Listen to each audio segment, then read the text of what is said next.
बारामती तालुक्यातील निंबूत गावात बैलाच्या व्यवहारातून रणजित निंबाळकर यांच्यावर गोळीबार करण्यात आला होता.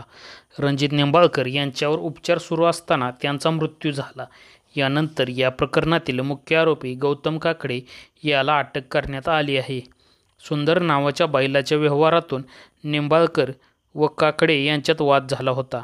यातून रणजित निंबाळकर यांच्यावर गोळीबार झाला होता. गोळीबारानंतर गौतम काकडे हे फरार होते. त्यांच्या अटकेसाठी पोलीस स्टेशनसमोर आंदोलन करण्यात आले होते. यानंतर पोलिसांनी गौतम काकडे, गौरव काकडे व त्यांचे वडील शहाजी काकडे व अन्य साथीदार यांना अटक करून न्यायालयासमोर हजर केले.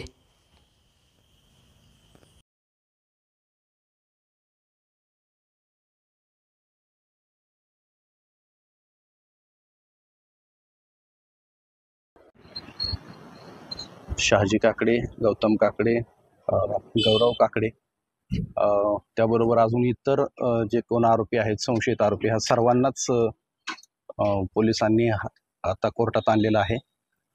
कोर्टात आत्ता त्यांना पोलीस कोठडीसाठी मागणी केली जाऊ शकते. मध्ये दिसत आहेत जे पोलिसांच्या ताब्यात आहेत आता.